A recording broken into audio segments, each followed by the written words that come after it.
आप जी को कोई ये कह रहा है कि आपका नोट नकली है, यदि आपका नोट असली है तो उसके कहने से वो नकली डुप्लीकेट नहीं हो सकता, तो दुख किस बात का। और यदि किसी ने आपके नोट को नकली कहा है और आप असमंजस में पड़ते हो तो उसकी जांच करवा ले, इतनी सी बात। तो उसमें लड़ने और झगड़ने की क्या बात है।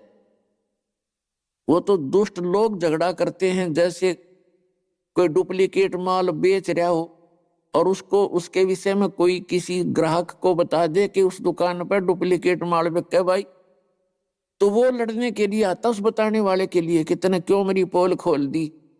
तो वो दुष्ट इंसान होता है, उसका उद्देश्य जनता को ठगना ही होता है। तो पुण्यात्माओं, दास जो ज्ञान दे रहा है, आप जी को सतर्क कर रहा है कि इन दुकानों पर नकली माल बिक रहा है। अध्यात्म वो कौन कौन से हैं? ये राधा स्वामी पंथ, जय गुरुदेव पंथ, धन धन सतगुरु, सच्चा सौदा, सिरसा और जगमाल वाली वाला पंथ, और जितने भी ये निरंकारी पंथ और ये आसाराम का पंथ, सुधांशु का पंथ और ये कृपाल और ये कुमार स्वामी, जितने भी हैं ये सारा डुप्लीकेट माल बेच रहे हैं और तुमको ठग रहे हैं।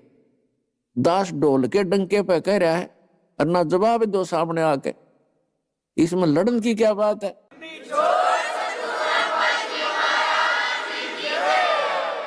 तो जो झगड़ा जो करते हैं वो दुष्ट लोग होते हैं और उनको ये डर होता है कि कहीं तुम्हारे ग्राहक ना टूट जाए।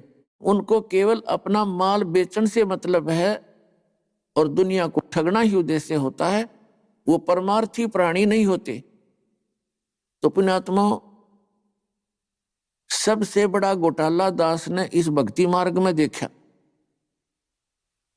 इसमें कितना कोई ठिकाना ही नहीं, किसी प्राणी का, किसी संत का कोई आधार नहीं,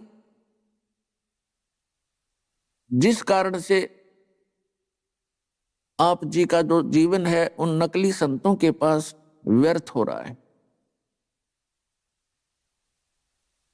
इसके लिए सत्संग सुनाए जाते हैं, सदग्रंथों के आधार बताए जाते हैं और यहां पर आपको वो प्रमाण दिखाए जाते हैं ताकि आपको विश्वास हो सके कि हम सही दिशा पर चल रहे हैं, हमारा मार्ग ठीक है।